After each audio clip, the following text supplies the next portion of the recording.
Hey there. So welcome to day T minus one. This is April 3rd, 2026. This is one day before I roll out. I roll out tomorrow, April 4th, 2026, on my Florida Loop 2026 trip. So tomorrow's day one. Going to ride from Douglasville, Georgia to Pensacola, Florida, and we'll go on from there. And there's links with all this. There's more information on some posts on the blog site at blog.wanderlustlife.com. But yeah, so this is T minus one. Launch is tomorrow. Hopefully in the morning. I've been a little under the weather today and last night, so I'm starting to feel better, so that's a plus. So hopefully I can roll out sometime in the AM hours tomorrow, shooting between 9 and 10, but we'll see what happens, how I feel tonight and tomorrow. If I have to start a little bit late, it's not the end of the world. I am camping tomorrow night, so I prefer to set up camp in the daylight, but I've done it in the dark many times, so it's doable. But yes, Bruce is ready to go, and I launch tomorrow. And then stay tuned for some more information. Okay, hey there. I just wanted to give a quick update on Bruce, my 2025 Harley-Davidson Pan America Special 1250, or 1250 Special, whatever. So, yeah, I finally did get it picked up from Atlanta Harley-Davidson. Everything's working as it should. Had to make some additional adjustments on my shift lever, but I think that was something more in mind, and it needed some lubrication, which I thought was kind of interesting, but I was having trouble shifting on the way home, but I got that rectified. So yes, as of right now, other than, I got the ignition on. Other than right now, I have to, adjust top off my tire pressure because it's been sitting there. It's not that low. It's good to go. So I got a new rear tire on the back. Everything's loaded up. And the configuration, I'm going to go ahead and turn this around. So the configuration, this is configured for my Alaska 2028 trip. So this is my full touring loadout / Alaska 2028 packing and loadout. So one of the main objectives of my Florida trip here, Florida Loop 2026, it's a test run or test flight, if you will, to test the configuration of the motorcycle itself, testing my loadout, testing my packing, make sure, what I packed is going to work for a long trip.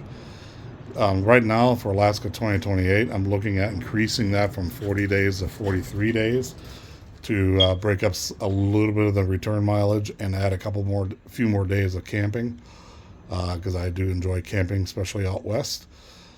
Right now, that's still kind of a tentative change, but that trip is looking at to be 43 days. So I'll do a quick run through. I'm not going to do absolutely everything because I have other posts and videos that's covered everything on the bike. So I'll keep this one shorter than my standard lengthy, long videos that I seem to like to do. So one thing I did have to revert or change is I had to revert back to the OEM Harley-Davidson foot pegs. I had the Tour Tech pegs installed, and I have a post in this, and I'll show a picture of it. But basically, I had the Tour Tech stainless steel foot pegs installed, and they were also the lower ones. And they're great foot pegs. They're very comfortable. I really like them. Problem I was running into, I also have the muffler guard installed. And with the Tour Tech pegs, because of the way they're designed, there's a really, really large square this back end. This part's really large and square, and what would happen is it would hit. It's in full contact with this mounting point for the muffler guard, so you couldn't even fold it up at all. I felt that was kind of a safety issue. I mean, if the bike were to fall on the side, the foot peg wouldn't give. It would dig in to the pavement or ground, but more problem with the pavement, and that could flip the bike, or at the very worst, spin it around pretty aggressively, increasing the risk for additional damage to the motorcycle and injury to myself. So I thought about removing the muffler guard But I wanted to protect my exhaust and muffler system in the event of being dropped on its side. And I have dropped this motorcycle on the right side already since I've owned it. So I thought it was prudent to keep that installed. I thought this was more important than the foot peg at the moment. I will continue to investigate other options in the future, and I have some possible contenders, but these aren't terrible. I do think they're too dainty. I think they're a little too small, especially for I wear a size 12 wide, so I do want bigger foot pegs. And like I said, the Touratech pegs were extremely comfortable, but out of concern for safety and protection, safety and protection of the motorcycle, I went ahead and reverted to the OEM pegs. Let's see. Other than that, I will be posting other posts on my blog and probably some other videos as well pertaining to what's packed, what's loaded. This again is my full loadout for my Alaska 2028 trip. In the duffel bag is like the vast majority, almost all my camping gear, with exception of my camp foldable skillet or frying pan, sleeping bag, and boonie hat. Those items are inside the top case. But all the rest of my camping gear, all of it, tent, chair, saw, tools, everything, is inside this bag. On top of that, this flat bag right here, that's a giant loop armadillo bag, 3-gallon capacity. This will be used for hauling reserve gasoline. On this trip for Florida, it's not going to be necessary, but I've included it here because again I'm testing my loadout for Alaska 2028. On the Alaska 2028 trip, most of that trip, this will be flat as well, but in the areas out west, especially up in Canada, the Yukon, Dalton Highway, and possibly a couple other spots in the western U.S., where the fuel stops are really far apart, we'll definitely be hauling this. And I went from the 2-gallon to the 3-gallon, just to give myself a little more reserve on the Dalton Highway. When I did the math, I was coming up a bit, right at the cusp edge with the 2-gallon bag, and I wanted a little bit of insurance, in theory, that the 3-gallon would get me there. On top of that is a giant loop cactus bag, something cactus. It's a water bladder. It's a water bag. This is the 2-gallon one. This is filled with water. This is mainly for my campsites, but I also like carrying water, just in case of a breakdown and whatnot. And again, this is a test flight, so I went ahead and filled this with the 2 gallons of water. First time I've first time all of this has been even configured, but I wanted to go ahead and test this out. This is a My Medic overkill first aid kit and medical bag. I also have some painkillers, like nothing crazy. It's like Tylenol and Advil, stuff like that. Antacids, stuff like that, and of course all the first aid kit, trauma stuff and whatnot. There's enough here for actually like 4 riders plus a little. So I honestly don't know how to use all of it. I need to get schooled up on that, but it is here. So worst case scenario, maybe somebody else, if something happens, maybe somebody else that knows a heck of a lot more than I do would be able to at least have the material there. This is a huge expansion compared to what I used to carry for first aid. I just wanted to err on the side of caution. For me, it was worth the extra weight to carry.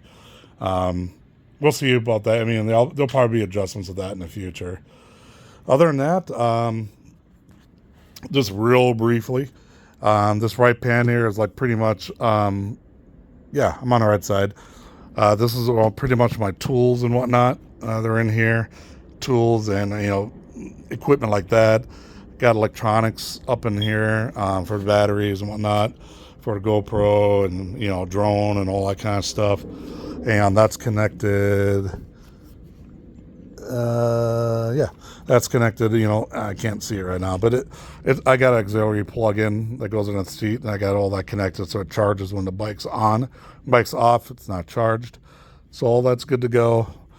Top case I already kind of talked about. I got the sleeping bag in there, skillet, boonie hat, and there's some other odds and ends. My hygiene and toiletries are in here. I got an extra face shield for my helmet, just stuff like that. TP, always good to have. Left pannier is all my clothing and my camp shoes and things of that nature. I got some other electronic type stuff in there. Nothing expensive for anybody interesting. So I do haul a laptop, but it's antique, but it works. It ain't worth nothing. Up here is my rain gear, stuff like that, Tabasco, the essentials. This will have to be tucked in someday, but for now it's okay. Tank bag is just your common, on the road, quick access, grab type stuff. And yeah, that's it. That's basically the configuration. So I'm ready to roll.